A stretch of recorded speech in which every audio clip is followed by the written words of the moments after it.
네, 반갑습니다, 여러분. 저희 지난주에 이어서 또 이제 1월 21일 시브블 코리아의 팟캐스트 녹화를 진행하게 된 박동화라고 하고요. 오늘은 이제 멤버가 살짝 바뀌었어요. 이제 그래서 저희 운영위원으로 계시는 김도훈님과 그다음에 김정택님 두 분을 모시고 진행을 하도록 하겠습니다. 네, 두 분 뭐 간단하게 인사하실 거 있으신가요? 안녕하십니까. 저는 할 게 없습니다. 네. 안녕하세요. 네, 어떻게든 시불불로 벌어먹고 사는 김정택이라고 합니다. 네, 정택님은 지난번에 들어오기 시작하셨는데 이게 부득이하게 어떤 마이크 이슈가 있어서 말씀 못 하셨고 두훈님은 이제 몇 번 출연하셨으니까 저희 팟캐스트 채널 보시는 분이라면 기억하실지도 모르겠습니다. 네, 저희는 지난주에 이어서 계속 이 스택 오버플로우의 2022년 디벨로퍼 에코시스템 서베이를 지금 살펴볼 예정이고요. 그래서 오늘 살펴볼 부분은 지난번 오버뷰랑 디벨로퍼 프로파일, 개발자 생태계 쪽을 좀 살펴봤는데 개발자 생태에서도 약간 후반부의 내용을 좀 다뤄보려고 합니다. 지난주에는 저희가 방기현님과 함께 뭐 에듀케이션, 러닝 투 코드, 학습 방법이라던가 어떤 교육, 요 부분, 이런 부분을 살펴봤는데 이제 개발자들이 어느 지역에서 일을 하는가, 키 테리토리스, 그다음에 데모그래픽이라고 돼 있는데 어떤 그 분포 아니면은 네, 분포라고 표현을 해야 될 것 같아요. 지금으로서는 이제 그런 내용들을 좀 살펴볼 거고 시간적으로 허용한다면은 이제 저희 테크놀로지 파트로 넘어가서 이제 사람들이 어떤 언어나 도메인에서 일을 하고 있고 어떤 도메인과 같이 일을 하고 싶고 이런 부분 그다음에 또 가능하다면 탑페잉 테크놀로지로 표현되어 있는 어떤 이 저희 흔히 말하는 연봉이라던가 그다음에 기술에 대한 어떤 가치 평가가 어떻게 이루어지고 있는가 이런 부분을 좀 살펴보려고 하고 있습니다. 네, 그래서 이제 키 테리토리로 넘어가 보도록 할게요. 디벨롭 개발자 생태계 이제 키 테리토리 지역 분포가 어떻게 되는가. 그래서 사실 저희 스택 오버플로우는 많은 개발자들이 쓰는 플랫폼이죠. 그래서 Across the World Developer and Technology 어쩌고저쩌고 막 이렇게 나와 있는데 보면은 지오그래피, 지역적인 분포에 대한 얘기밖에 없고 지역적인 분포로 이제 탑 10 컨트리를 보면은 이제 유나이티드 스테이트 오브 아메리카 저희 이제 천조국이 이제 20% 정도가 되고 이제 인디아, 그러니까 인도가 되게 높게 올라온 걸 볼 수 있어요. 그래서 9.26%, 그다음에 절메니, 저희 독일이 되겠고, 그다음에 이제 그레이트 브리튼이라고 되어 있으니까 저희 아마 영국이죠. 영국이 5.84%, 그다음에 캐나다, 프랑스 이렇게 나와 있는 거 볼 수 있습니다. 생각해보니까 제가 이걸 지난주에 다뤘던 것 같네요. 스킵해야 되는데 저희 약간 음. 제 텐션을 위해서 다시 한번 언급하고 넘어가겠습니다. 또 멤버가 바뀌었으니까 다른 의견 들어볼 수 있을 것 같아요. 그래서 탑 10은 뭐 당연히 스테고플로 쓰는 게 다 영어권이니까 이제 이렇게 분포가 되는구나 뭐 이해할 수 있는 부분인 것 같고요. 또 여기 나온 독일 같은 경우는 저희 미팅 C++ 커뮤니티가 이제 활발하게 어떤 컨퍼런스라던가 세미나를 여는 곳이죠. 당연한 결과인 것 같다라는 느낌이 좀 들고 all country로 넘어가게 되면은 저희 이제 미국, 인도, 그다음에 독일, 영국, 캐나다, 프랑스, 브라질이 여기 들어온 걸 볼 수 있습니다. 브라질이 이제 보면 2.94%로 이제 꽤 상위권에 나온 걸 볼 수 있고, 그다음에 폴란드, 네덜란드, 스페인, 이탈리 나와 있고, 호주도 2% 정도로 어떻게 보면 좀 높은 순위권에 들어왔다고 볼 수 있을 것 같네요. 한국은 0.3이라서 너무 슬프군요. 네, 아래로 쭉 내려보면은, 네, 이제 오스트리아, 이스라엘, 그다음에 파키스탄 등이 나오고, 그다음 나오는 게 차이나. 중국 같은 경우는 이제 0.88%로 인구 대비에 비하면은 확실히 좀 되게 적게 나오는구나 싶고, 네. 좀 더 내려가 보면은, 이제 눈에 띄는 나라들만 쓱 넘어가 볼게요. 이제 뭐 사우스 아프리카 같은 경우는 0.69%, 전체 응답수가 저희 대충 7만 건이 되는데 그중에서 500건 정도밖에 응답이 없는 걸 볼 수 있어요. 그리고 일본도 되게 적게 나왔네요. 일본도 이제 0.46%로 이제 300건 야, 정도 응답. 더 내려가면 이제 사우스 코리아가 나옵니다. 저희 이제 타이완도 있네요. 타이완은 이제 0.32%, 233건이고 사우스 코리아 우리 대한민국 개발자들 같은 경우는 0.32%로 229. 거의 이제 아래쪽에선 이 어떤 하위권이라고 할까요? 0. 몇 퍼센트에서 거의 다 동일한 분포를 좀 보이는 것 같습니다. 네. 확실히 저희 어떤 한국에서 개발자들이 스테고폴러 검색은 많이 해도 스테고폴러에서 뭔가 질문을 올린다던가 답을 한다던가 이런 활동은 좀 그렇게 많지는 않은 편인 것 같아요. 네. 성향적인 차이도 좀 있다고 봐야 될 것 같습니다. 어, 성향적인 차이라고 하시면 어떤 그러니까 이제 자기가 직접 물어보고 자기가 그런 어떤 활동에 대해서 그 얘기하고 나누고 이러는 거랑 그냥 자기가 지금 당장 필요한 답을 찾아서 와가지고 답만 찾고 나가는 이용자 성향이 좀 바뀌는 그런 데가 있는 게 아닌가. 그 아, 커뮤니티적으로 활동을 하고 싶어 하는 사람과 음, 그냥 일적으로 빨리 끝내고 싶어 하는 사람들의 분포 차이가 아닌가 싶은 생각이 있습니다. 음, 어떤 정도 그런 성향도 좀 있을 것 같긴 해요. 사실 다른 예, 나라는 어떤 느낌일까 좀 궁금하기도 합니다. 그런 맥락에서 그러게요. 생각을 해보면은. 네, 그렇게 이제 지역 분포가 됐고, 데모그래픽 같은 경우로 넘어가게 되면은, 이 데모그래픽 같은 경우는 이제 먼저 개발자 연령 분포 얘기를 했었는데, 연령 분포는 저희가 지난번에 살펴본 것 같고, 그다음에 성별 분포로 바로 넘어가도록 하겠습니다. 보면 여기 설명 한번 잠깐 읽어볼까요? Those learning to code are slightly less likely to identify as a man and slightly more likely to prefer not to identify. 그러니까 대부분 남성이거나 밝히지 않길 원한다. 뭐 이런 내용인 것 같고요. 두 번째 문단을 가보면 이제 92% of all respondents and 93% of professional developers identify as a man. 그러니까 지금 저희 이 개발 관련이라고 디벨로퍼라는 직군에 대해서 90%가 남성이다. 라는 얘기가 지금 나온 것이죠.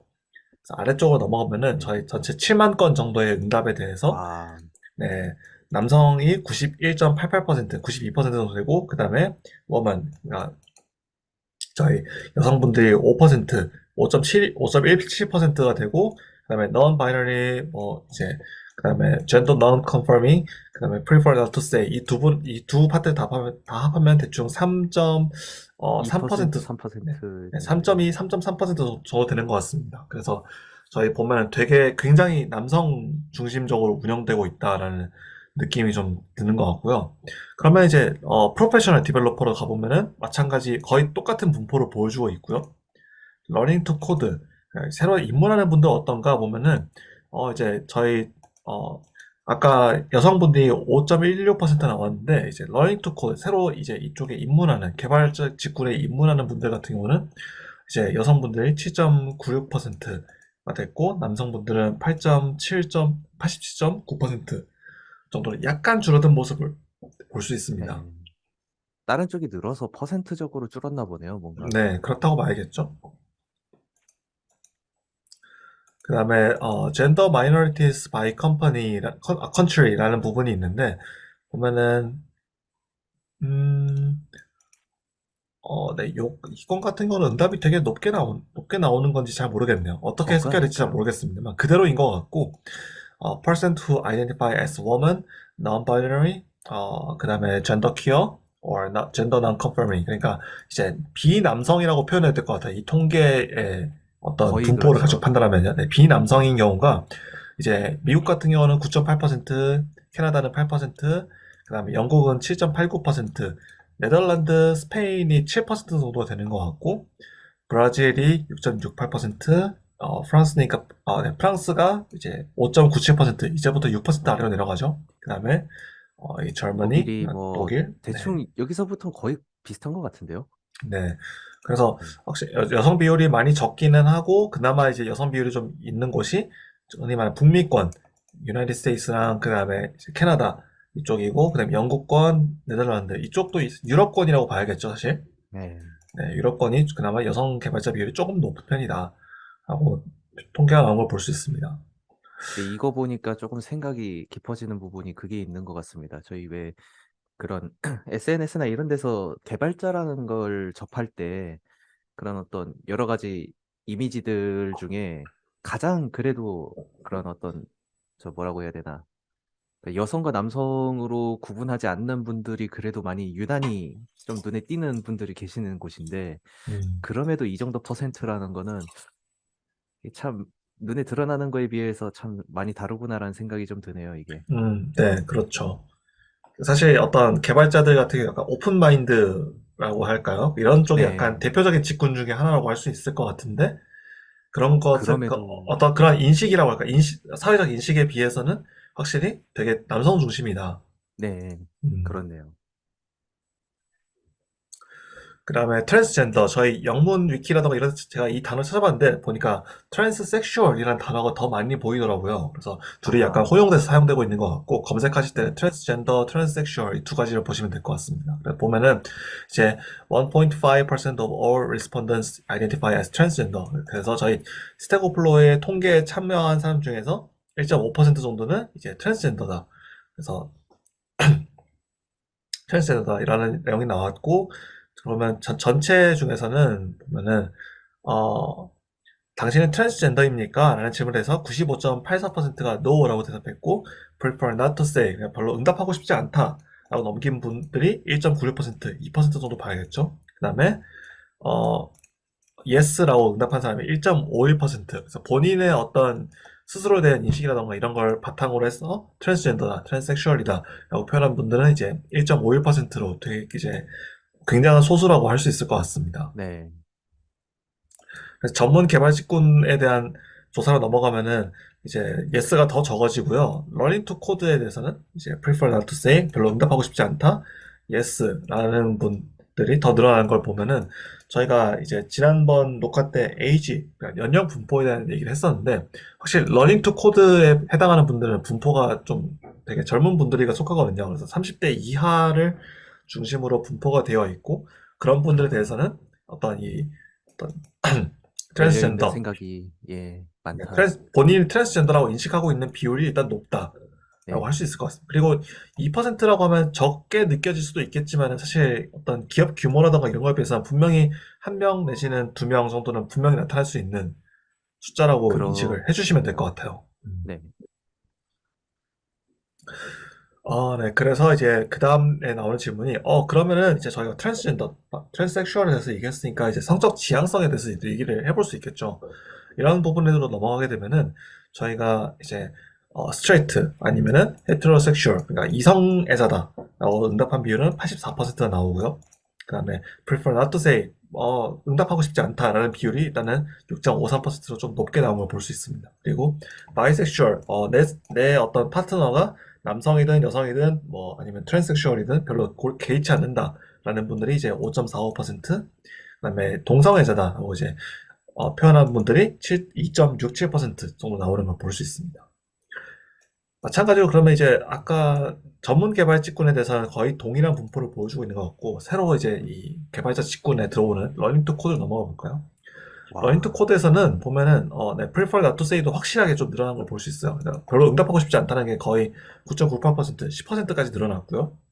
그다음에 bisexual 같은 경우도 5.45%, 전체에 대해서 5.45%지만 러닝 투 코드 분포에 대해서는 6.9%까지 늘어난 걸 볼 수 있습니다. 그리고 보면은 죄송합니다. 동성애자다라고 표현한 분 2.67%, 전체 응답자에서 2.67%였다가 이제 러닝 투 코드 하면 2.52% 내려오게 되는데요. 보면 prefer to self-describe, 그래서 내가 스스로 설명하기를 원한다, 이런 느낌의 응답인 것 같네요. 그래서 그렇군요. 일단 약간 주체적으로 결정하는 분들에 대해서 응답이 이렇게 나온 거겠죠. 그런 분들에 대해서 3.49%로 이제 좀 증가한 추세를 보이게 됩니다. 네, 이런 걸 보면은 성적 지향성에 대해서도 앞으로는 저희가 더 고려할 필요가 있다라고 약간 좀 느껴지는 것 같아요. 이전까지는 사실 이게 약간 전 세계적인 변화일 수도 트렌드라고 또 할 수 있을 것 같은데, 네.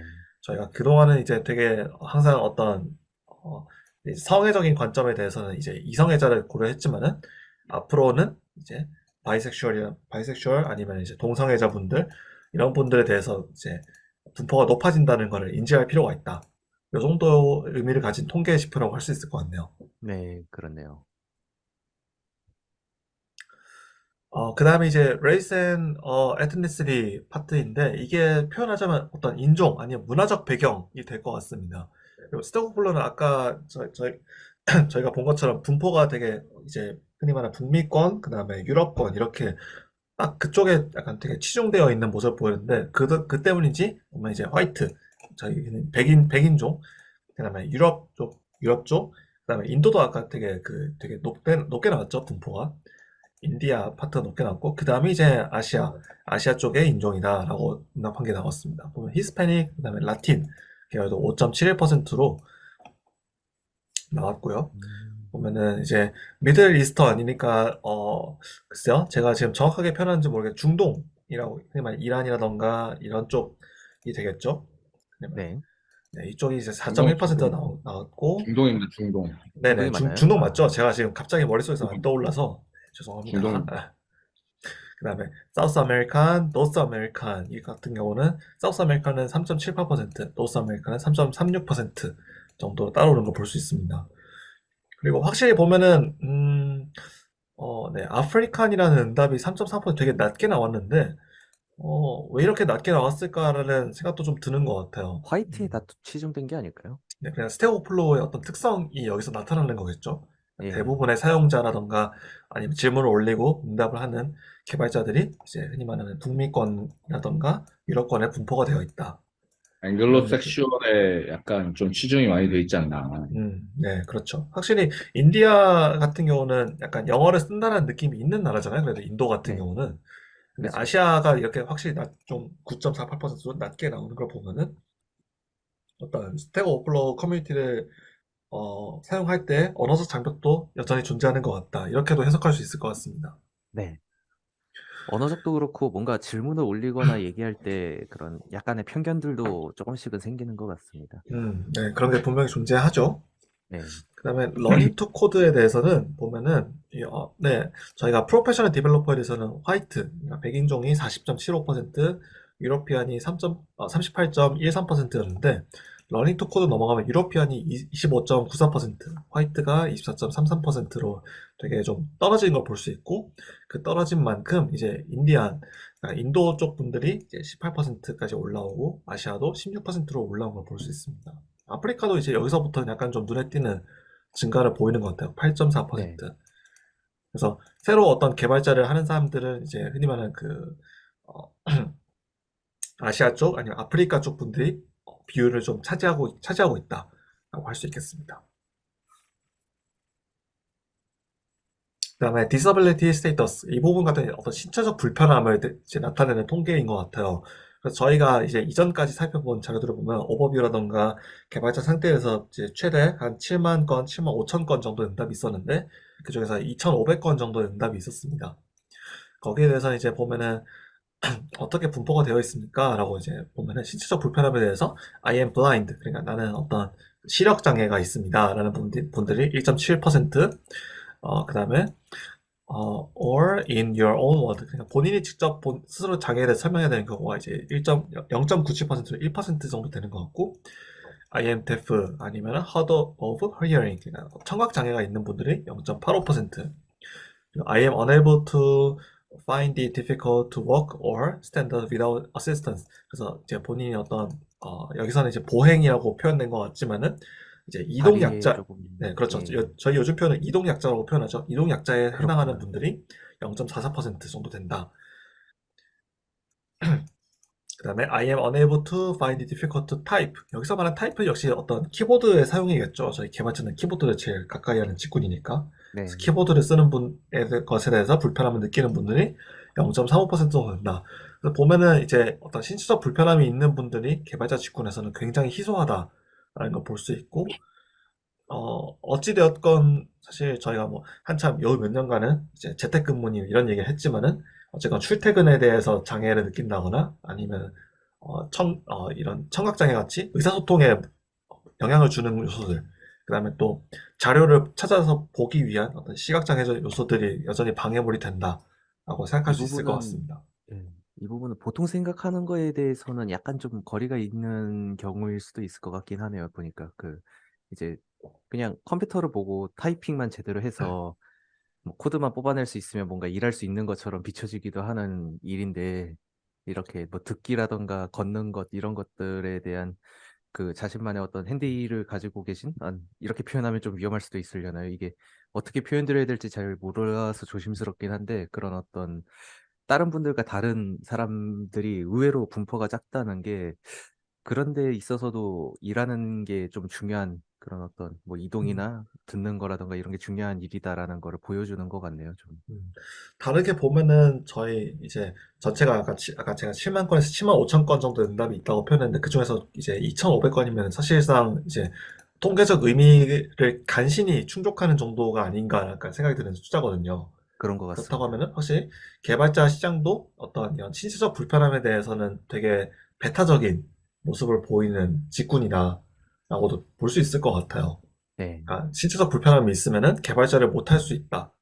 어떤 이제 흔히 말하는 기회라던가 선택에 어떤 마이너스 요소가 될 수 있다. 이런 식으로 이제 받아들여질 수 있는 것 같고, 어, 스택 오버플로우 조사 같은 경우는 굉장히 넓고 좀 큰 범위의 조사인데도 이렇게 좀 어떤 격차를 보이는 거를 보면 약간 안타깝다라는 네. 생각도 좀 드는 것 같습니다. 아니면 제 생각에는 약간 조금 다르긴 한데 네. 꺼리는 게 아닐까. 응답하시는 걸요? 응답 자체를 안 아, 하고 싶어서 안 하시는 게 아닐까 음. 그런 생각이 들긴 합니다. 뭐 네, 이건 맞습니다. 이런 통계 조사 같은 경우는, 이런 통, 신체적인 한계를 갖다가 뭔가 그 대놓고 이쪽에 드러내는 게 사실 그 쉬운 용기가 일은 좀 필요하죠. 아니거든요. 특히 이제 웹조사 같은 경우에는 그러니까 특히 이제 그 디벨로퍼 커뮤니티 같은 경우에는 자신의 신체에 대한 어떤 불편함 때문에 어떤 이제 프로그래밍이나 아니면 이제 커뮤니케이션에 굉장히 문제가 있을 것이다라고 자기를 이제 그러니까 이제 회사가 자기를 평가하는 그런 경우가 좀 음, 있고 그런 것들이 어떻게 보면은 사회적 차별로 그러니까 이제 디벨로퍼 커뮤니티의 그러니까 이 계열에서의 차별이 될 수가 있기 때문에 굳이 그것들을 장애를 약간 좀 이제 밝히지 대놓고 않고 막 그거는 넘어가시는. 밝히지 않는다거나 막 이러는 경우가 상당히 많은 것으로 생각이 됩니다. 그래서 그렇군요. 이런 경우는 안타깝지만 어 뭔가 사실 차별 없애는 게 맞는 거죠. 네, 그쵸. 이런 것들 잘 응답할 수 있게 이렇게 독려해 주는 게 맞는데 아직까지는 조금 나서기를 싫어하시는 분들이 많은 것 같습니다. 제 생각에는 그래요. 네. 네, 두호님께서도 확실히 좀 중요한 맥락을 짚어주신 것 같아요. 그러니까 그런 부분들 드러내고 싶어 하지 않을 수 있다. 네. 아까도 저희가 보면은 prefer not to say라는 부분이 있었잖아요. 그런 부분에 선택지가 있었다면 이 지표에서 약간 좀 더 응답자 수라던가 좀 의미 있는 부분이 나타나지 않았을까라는 생각이 드는 것 같습니다. 네. 네, 그리고 저희가 이제 요 정도까지만 개발자 상태에 대해서 살펴볼 거고, 그 다음에 이제 테크놀로지 파트로 넘어가도록 할게요. 테크놀로지 파트 같은 경우는 보면은 저희가 지난번에 이제 뭐 이것저것 좀 가볍게 살펴보긴 했습니다만 이제 worked with, 그 다음에 내가 지금 무엇을 일하고 있는가, 그 다음에 want to work with, 어떤 도메인이라던가 어떤 기술셋을 좀 받아들여 보고 싶은가, 이런 부분에 대해서 살펴볼 거고요. 그 다음에 시간적 여유가 있다면 탑 페인 테크놀로지스, 그래서 어떤 기술들이 좀 시장에서 고평가를 받고 있는가에 대해서도 살펴보려고 합니다. 바로 이쪽 넘어가 보도록 하죠. 그래서 보면은 일단 첫 번째가 역시 프로그래밍 랭귀지 파트죠. 프로그래밍, 스크립팅, 마크업 랭귀지. 그래서 되게 여러 가지 이제 개발자들이 사용하는 언어에 대해서 다룰 거고, 전체 응답은 일단 6만 9천 건으로 거의 대부분들이 응답을 하신 것 같아요. 그리고 최소 5천 건의 응답이 있어야지 이 현재 화면에 보이는 지표에서 나타난다라고 지금 인포그래픽 설명에 붙어 있습니다. 그래서 먼저 살펴보고 역시 C 파트 먼저 살펴보면 좋을 것 같아요. 그래서 보면은 일단 C 쪽에서 첫 번째 같은 경우는 5,433건의 응답이 C 개발을 하고 있으면서 C를 사용하고 싶다라는 응답을 보였다. 그 다음에 네, 보기 은근히 힘드네요. 이게 C 개발자 중에서 5,181건이 이제 C++를 사용하고 싶다라고 응답했다. 그 다음에 따라오는 게 보면은 C 개발자 중에 5,471명이 자바스크립트를 쓰고 싶다라는 응답을 했고요. 그 다음에 C 개발자 중에서 7,132명이 파이썬을 쓰고 싶다라는 응답을 했습니다. 그리고 그 다음에 보면은 네, 파이썬 개발자 중에서 5,000명 정도가 C를 쓰고 싶다라는 응답을 했고요. 사실 파이썬 전체 규모에 비하면은 굉장히 소수라고 일단 생각이 됩니다만 일단 C 개발자들 같은 경우는 이제 C와 C++를 같이 쓰거나 C만 쓰거나 이런 분들이 일단 메이저인 거 메이저에 해당하는 것 같고요. 그 다음에 규모적인 어떤 응답자 수를 기준으로 한다면은 파이썬을 사용하는 사람, 그 다음에 자바스크립트 쪽을 이제 쓰고 싶어 하는 사람, 이렇게 어떤 지향점이라고 할까요? 이런 것들이 이제 언어가 뻗쳐 있다라고 할 수 있겠습니다. 우리 C++로 넘어가 보도록 할게요. C++ 같은 경우는 이제 아까처럼 이제 C++ 개발자 중에서 7,000명, 7,754명 정도가 C++를 사용하고 싶다라고 응답을 했고요. C++ 사용자 중에서 5,211명 정도가 이제 HTML, CSS 같은 마크업 랭귀지와 마크업 랭귀지 써서 일을 하고 싶다라는 응답을 했고요. 5,399명 정도가 C++ 사용하고 있으며 자바스크립트를 쓰고 싶습니다라고 이제 응답을 했습니다. 딱 여기까지만 보고 느끼는 점은 이게 여기서 말하는 HTML과 CSS가 굳이 마크업이 아니라 어떤 웹 어셈블리에 대한 관심을 표현하고 있는 게 아닐까라는 생각도 그럴 수 살짝 드는 것 있겠네요. 같아요. 네. HTML과 CSS, 그다음에 자바스크립트 같은 어떤 웹 도메인에서 C++를 쓰는 거에 대해서 약간 관심이 있다. 이런 거일 것 같고. 그다음에 C++ 그리고 개발자 중에, 아마 예. 네, 아, 말씀하시죠. 중요한 건 아닌데요. 그냥 그 그래픽스 관심 있는 분들은 웹GL 때문에 그러시는 건가라는 생각을 했습니다. 그렇죠. 웹GL 파트일 수 있죠. 저 자바스크립트 같은 경우에는 관점을 두 개로 봐야 될 것 같습니다. 제 네, 생각이. 어떻게 보시나요? 아, 만약에 이제 C랑 이제 C++ 쓰는 사람 같은 경우에는 뭐 맞는 말씀이실 수 있는데, 여기는 웹하는 사람들도 상당히 많이 찾는 커뮤니티라서, 굳이 말하자면 이제 저 웹 쪽 언어는 한 두 가지 관점으로 그냥 나눠서 보는 게 맞지 않을까. 시스템 이제 뭐 GL 쪽이나 웹 GL이나 아니면 이제 뭐웹 어셈블리 이쪽을 쓰는 유저랑 이제 웹을 개발하기 위해서 웹을 일단은 개발하기 위해서 쓰는, 순수하게 웹을 개발하기 위해서 쓰는 약간 그런 관점 두 개로 좀 나눠야 될 것 같습니다. 음, 그 부분은 사실 자바스크립트 쪽의 분포를 저희가 보면은 딱 어떤 판가름을 할 수 있을 것 같은데, 사실 그 부분은 이제 다른 분들도 설문조사 결과를 보시라고 저희가 네, 오늘 녹화에서 언급하지 않도록 하겠습니다. 사실 굉장히 흥미로운 부분이 될 수 있을 것 같아요. 네. 많이 와주세요. 그 다음에 C++ 개발자 중에서 8,000명, 숫자가 슬슬 늘어나기 시작하죠. 숫자가 네. 8,000명 정도가 파이썬을 사용하기 파이썬과 같이 개발하기 원합니다. 정도 응답을 해주셨고, 그 다음에 이제 러스트가 이제 5,402명 정도의 응답이 있었습니다. 그래서 C++ 개발자 중에서 5,402명 정도가 러스트를 써보고 싶다. 이런 응답을 했고요. 그 다음에 C++ 개발자 중에서 5,112명이 이제 SQL을 쓰고 싶다. SQL과 같이 일해보고 싶다. 이런 응답이 있었습니다. 지금 보면은 그러면은 나머지는 C++ 쪽으로 C++를 써보고 싶다라는 쪽 응답이 넘어온 거라서 무시해도 될 것 같고요. 보면 역시 제일 높은 건 같은 경우는 파이썬이 8,183명으로 제일 높고, 그 다음에 높은 건이 이제 자바스크립트로 6,399명, 그 다음이 이제 제가 보기에는 러스트가 5,400명, 5,402명, 그 다음에 SQL이 5,112명, 이렇게 분포가 된 것 같습니다. 보면은 약간,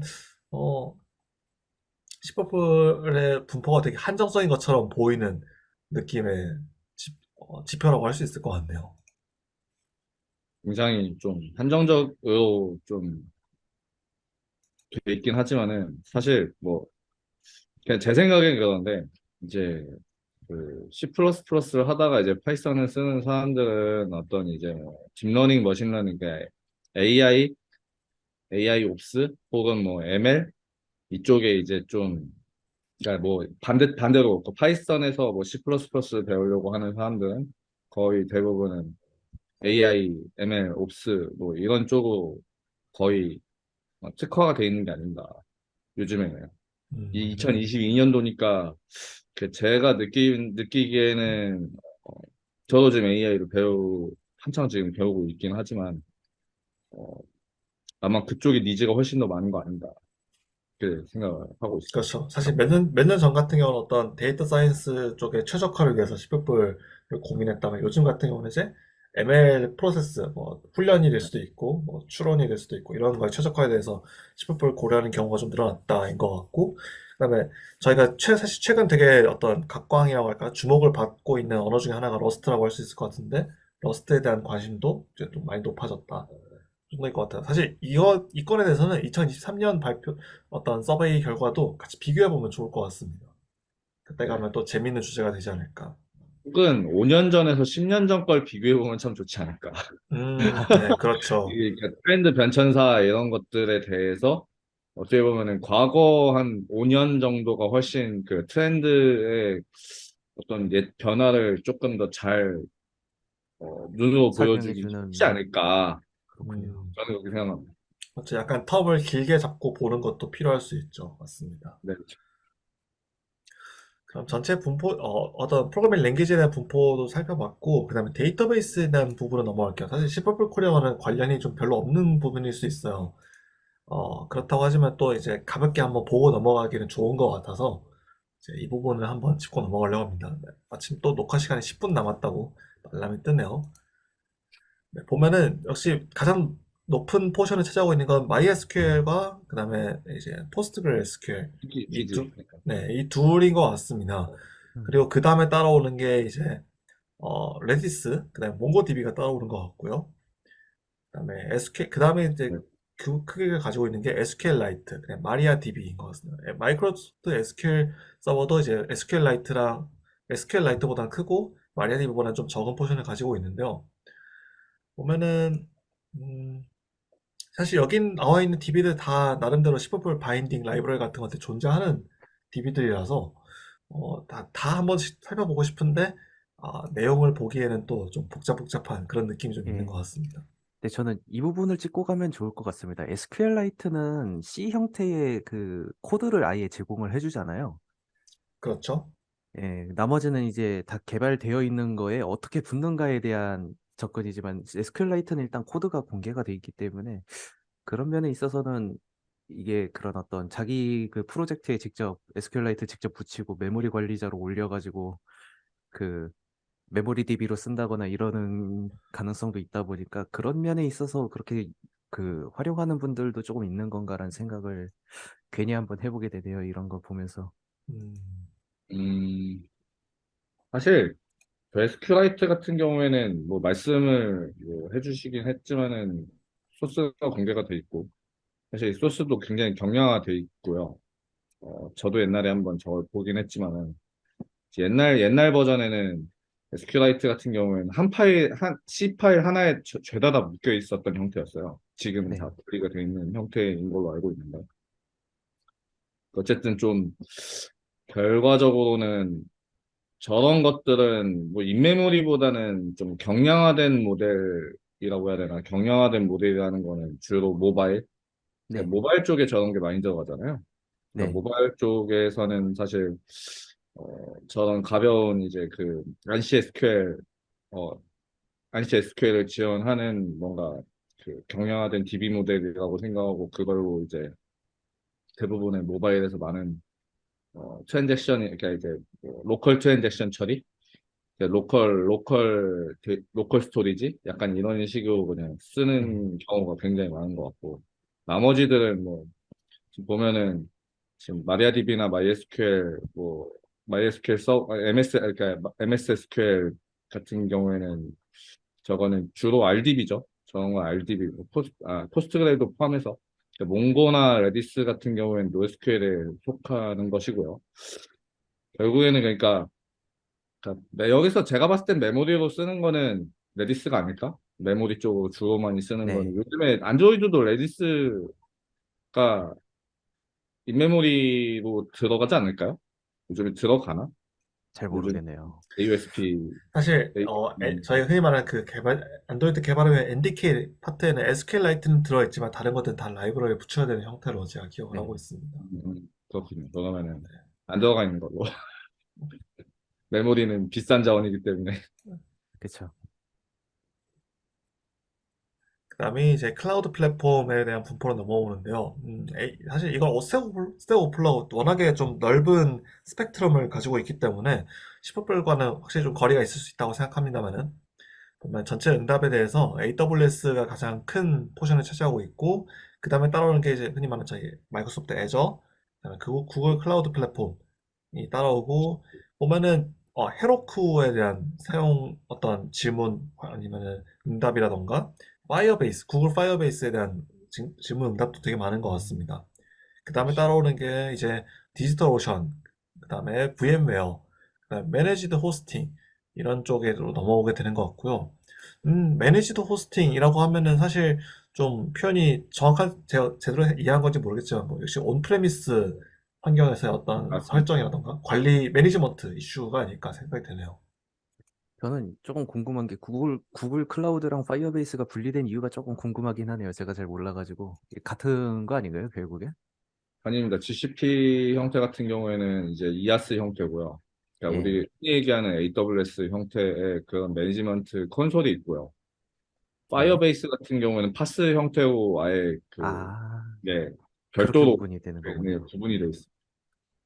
그리고 이제 애저도 애저, 그러니까 AWS, 애저, 구글, GCP 요것들이 전부 이제 그 이아스 형태로 그냥 존재한다고 생각하시면 될 것 같습니다. 알겠습니다. 아, 디지털 오션 포함이요. 네, 아마 디지털 오션. 여기서 좀 시프풀과 관련 있는 걸 굳이 좀 얘기하자면, 뭐 AWS 같은 경우는 람다 이제 그 인스턴 되게 뭐라 그럴까, 잠깐 온 디맨드로 어떤 역할 네, 잡을 호출해주는 람다에서 시프풀을 지원하고 있고, 애저도 제가 기억하기로 이제 C# 스크립팅 넣으면서 같이 어떤 그 x64 어, 64비트 DLL 로딩, 네이티브 DLL 로딩 이런 거 다 지원한다고 제가 기억을 하고 있거든요. 그래서 그렇군요.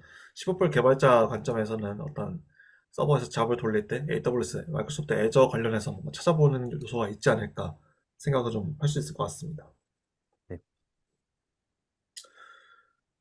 그 다음에 이제 웹 프레임워크나 테크놀로지 파트는 넘어가게 될 것 같고요.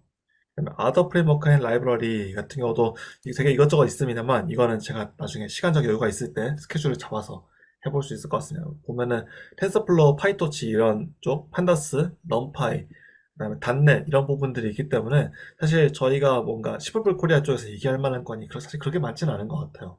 오히려 네. 다른 쪽 분들께서 더 짚어볼 만한 부분들이 있을 것 같습니다.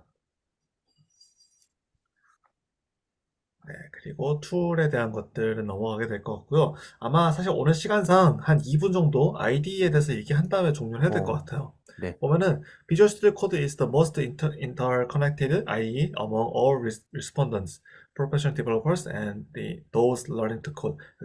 전문 개발자와 새로 개발에 진입하는 분들 모두 Visual Studio Code를 되게 선호하고 많이 사용하고 있다. 이 정도의 느낌으로 응답이 나왔고요. 보면은 6만 7천 건 정도의 전체 응답이 나왔고, 역시 가장, 비주얼 스튜디오 코드가 제일 머스트라고 했으니까 하나 살펴볼까요? 일단 전체 포션 순서부터 얘기를 드렸거든요. 1번이 역시 비주얼 스튜디오 코드인 것 같고, 두 번째가 이제 비주얼 스튜디오, 세 번째가 노트패드, 플러스 플러스, 그 다음에 이제 안드로이드 스튜디오가 그 다음에 네 번째가 되고, 네 번째가 사실, 잠시, 네 번째는 인텔리제이 네 번째는 쪽 인텔리제이라고 봐야 될 것 같습니다. 네 아닌가요? 예, 번째가 예. 인텔리제이, 다섯 번째가 빔, 네, 저희 이제 텍스트 에디터 말하는 겁니다. 빔. 그다음에 여섯 번째가 안드로이드 스튜디오. 그다음이 이제 여섯 번째라고 해야 될까요? 파이참. 일곱 번째가 서브라임 텍스트. 이런 식으로 다시 분포가 되는 것 같습니다. 보면은 확실히 비주얼 스튜디오 코드는 좀 경량이라고 할까요? 그러니까 플러그인들 설치하는 방식으로 이것저것 내가 커스터마이즈도 할 수 있고, 또 설정도 편하게 좀 프리퍼런스라고 아니면 세팅으로 좀 제어할 수 있는 요소가 많다 보니까 좀 되게 분포를 높게 차지하는 것 같고, 그다음 비주얼 스튜디오가 좀 전까지 이제 뭐 단넷 뭐 이런 것들에 대한 응답이 전혀 1도 안 보였는데, 비주얼 스튜디오 높게 나오는 거는 확실히 좀 그동안에 쌓아놓은 어떤 지분이 있기 때문인가라는 생각도 드는 것 같습니다. 어, 저는 그런 일- 생각도 좀 있는데요. 이 그 비주얼 스튜디오 코드가 다른 것들에 갖지 않은 가장 좋은 강점은 리모트 처리하는 게 아무래도 잘 돼 있는 게 좋은 것 같습니다. 음, 그 원격으로 제가 이제 제 컴퓨터 그냥 윈도우 쓰는 컴퓨터에서 뭐 라즈베리 파이에 있는 코드를 직접 제어해서 뭐 빌드 시켜놓고 이럴 때 그냥 툴 몇 개 깔고 비주얼 스튜디오 코드 설치 중입니다 지나간 다음에 그냥 리모트로 작업해버리면 되니까요. 음. 언어도 여러 개 되는 데다가 그런 편의성까지 있으니까 분포가 높은 건가 싶습니다. 편의성 측면에서 점수를 높게 줄 수 있을 것 같다. 비주얼 스튜디오는 오히려 지분이 준 거 아니에요? 결국에는. 제 그런 것 생각엔 많이 같습니다. 줄었겠죠?